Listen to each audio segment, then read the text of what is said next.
Yo, what's up guys? So here we are on the third part of the four-part video. In the first two we did sketching. What else? We did a cleanup with ink. And today we're gonna do the final cleanup in Photoshop.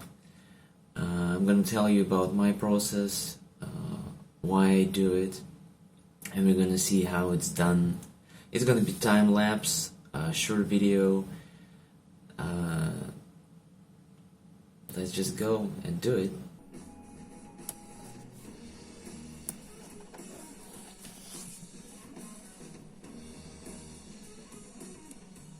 Okay, so here we have our drawing. It's in Photoshop. It's looks yellowish and ugly, and we're gonna adjust the levels to make it just black and white. And then I'm gonna keep on working on the sketch.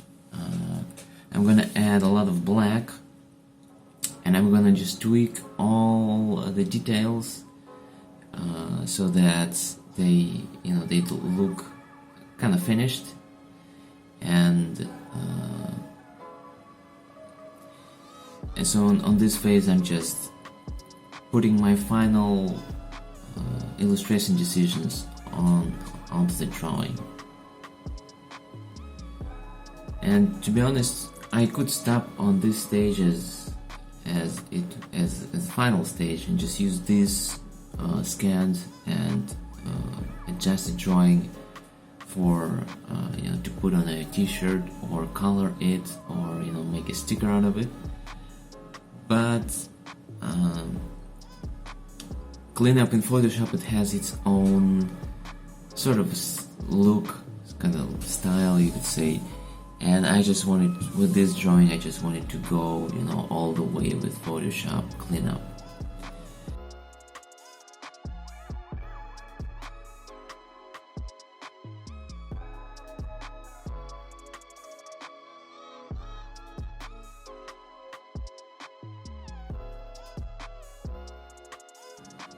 Right, so now we're about to jump into the cleanup.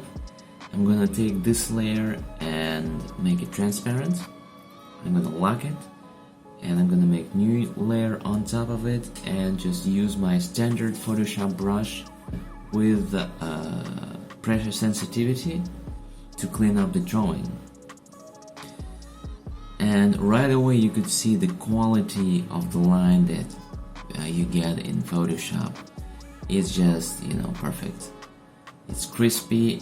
It has it's black as you want black to be, and you can zoom right in and work on those details. That's why for me it was so important to figure out the detail nuances on the sketch phase. So here I would just rotate the drawing, and not think about what should I put here, what should I put there. I just rotate it, clean it up, and add some minor details like those polishing touches to the drawing. And in Photoshop, it's cool because I can use like those Photoshop things like marquee tool, and I can copy objects. And so let's look at this. I do those rings, and I'm gonna draw like maybe one or two, and then I'm just gonna copy those, rotate them a little so they would look not copies, not like copies, but like they were drawn separately. And here it is, sorry.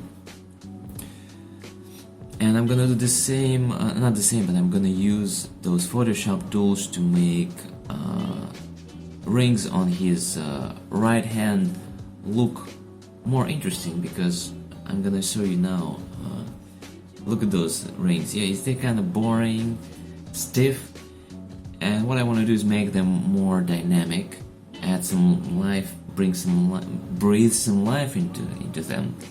And this is what I'm doing. I'm just gonna displace them a little, make them actually look round and nice, and look how they look much better, right? And and I'm gonna use the same tools, not the same, but Photoshop tools, line tool for the wheel of the bike that he's riding. Right over there, you see those lines go through. I will also use the Photoshop tools, and they make, you know, those mechanical parts, geometrical objects looks much nicer for me in Photoshop. If I would do this traditionally, I would use a ruler, and I don't care about this.